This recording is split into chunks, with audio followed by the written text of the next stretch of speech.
ओम गणपते नमः। आप सभी का आपके अपने चैनल हिंदी स्टोरी बुक पर बहुत बहुत स्वागत है। इस वीडियो में हम ज्येष्ठ मास महात्म्य अध्याय 13 का रसपान करेंगे। इस अध्याय में सगर पुत्रों के नाश का वर्णन किया गया है। शांताकारं भुजंगशयनं पद्मनाभं सुरेशं विश्वाधारं गगनसदृशं मेघवर्णं शुभांगं लक्ष्मीकान्तं कमलनयनं योगिभिर्ध्यानगम्यं वन्दे विष्णुं भवभयहरं सर्वलोकैकनाथम्।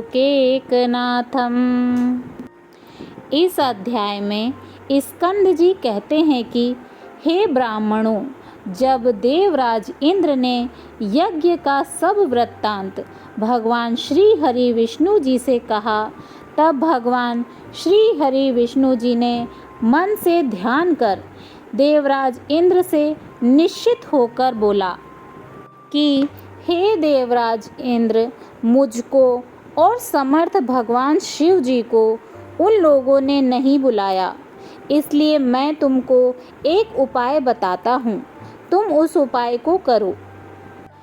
हे सुमत, मैं तुमको अदृश्य करने वाली विद्या देता हूँ। तुम पवित्र होकर उस विद्या को ग्रहण करो और निर्भय होकर फिर जाकर विधि से उस विद्या का जाप करो। सावधानी से यज्ञ के घोड़े का हरण करो और उसी तरह मौन पूर्वक कपिल ऋषि के आश्रम में जाओ। समय देखकर यज्ञ के घोड़े को रखकर स्वर्ग में जाकर पूर्ववत अपना काम करो, अन्यथा राजा सगर यज्ञ के बल से बलवान्वित होकर सबको क्षति पहुंचाएंगे। भगवान के वचन सुनकर देवराज इंद्र ने विधिवत स्नान किया और अदृश्य कारिणी विद्या को ग्रहण कर प्रथम मधुसूदन भगवान को प्रणाम किया और पूछा कि हे भगवान, कपिल मुनि कहाँ पर हैं? भगवान श्री हरि विष्णु बोले कि कलिंग देश से पूर्व की तरफ पृथ्वी के अंदर गुफा में कपिल ऋषि ने पाताल के समान भूग्रह बना रखा है। उसी भूग्रह में ध्यानावस्थित होकर कपिल मुनि रहते हैं। भगवान श्री हरि विष्णु जी के वचन सुनकर देवराज इंद्र यज्ञ के घोड़े के पास गए और भगवान श्री हरि विष्णु के उपदिष्ट विद्या का ऋषि देवता के सहित जप करते हुए यज्ञ के घोड़े को लेकर शीघ्र चले गए, परंतु यह वार्ता किसी को कुछ मालूम न हो सकी। एकांत में ध्यान मग्न कपिल मुनि को देखकर देवराज इंद्र ने विधि पूर्वक प्रणाम किया और यज्ञ के घोड़े को वहां बांधकर देवराज इंद्र अपने स्वर्ग लोक को चले गए, परंतु मन में फिर भी शंका बनी ही रही।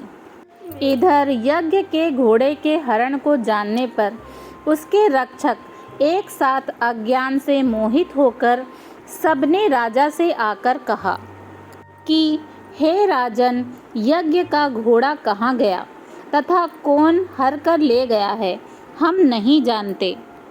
रक्षकों के वचन सुनकर सगर पुत्र यज्ञ के अश्व की खोज में दशों दिशाओं को गए। समस्त पृथ्वी तल के भाग को देखकर देवलोक देखने के लिए स्वर्ग को आए। इसके पश्चात नक्षत्र लोक को गए और देवराज इंद्र की पुरी को गए।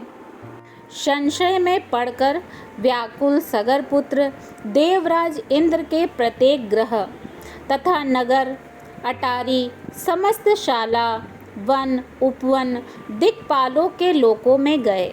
तदंतर ब्रह्मलोक और कैलाश में गए। उसके पश्चात हिमवन तथा अनेकों मेरु पर्वत, समस्त गुफाओं और शिखर, गंधर्व लोक, यज्ञ लोक आदि जगह पर गए। तदंतर श्री हरि भगवान विष्णु के लोक को गए। इस प्रकार सगर पुत्र सब लोकों में घूमे, परंतु यज्ञ के घोड़े का कहीं पता नहीं लगा। फिर वह पाताल लोक को गए और 7 पातालों को देखा। वहाँ भी उन्हें यज्ञ का अश्व नहीं मिला। फिर वह निराश होकर अपने शिविर को गए। सब दुखी होकर प्राण त्यागने को तैयार हो गए और सब काल से प्रेरित होकर पृथ्वी को खोदने लगे। अकस्मात उस वीवर से मिला हुआ 100 योजन के विस्तार में इंद्रालय के समान और मनुष्यों से रहित दिव्य गहरी गुफा को देखकर सब के सब उस गुफा में चले गए और वहां जाकर कमल की रस्सी से बंधे हुए यज्ञ के अश्व को देखा और वहां पर ध्यान में मग्न कपिल ऋषि को भी देखा, जो केवल मन से ही सृष्टि संहार, श्राप और अनुग्रह करने वाले हैं। कपिल मुनि को देखकर उन सगर पुत्रों ने कपिल मुनि को ही चोर समझकर कहा कि इसी ने घोड़ा चुराया है और हम लोगों से भयभीत होकर पृथ्वी के नीचे घर बनाकर ऋषि के समान बैठा हुआ है। इस दुष्ट को अच्छी तरह बांधकर राजा सगर के पास ले चलो। यह कहकर उन शूरवीर सगर पुत्रों ने बड़ा कोलाहल किया। उन्होंने कपिल मुनि को बांध दिया तथा कुछ लोगों ने उन पर प्रहार भी किया। ध्यान को त्याग कर ज्यों ही कपिल मुनि ने उनकी ओर देखा, त्यों ही वे सगर के पुत्र कपिल मुनि की नेत्राग्नि से जलकर भस्म हो गए। इति श्री ज्येष्ठ मास महात्म्य सगर पुत्र नाश वर्णन 13 अध्याय संपूर्ण। बोलिए श्री हरि विष्णु भगवान की जय।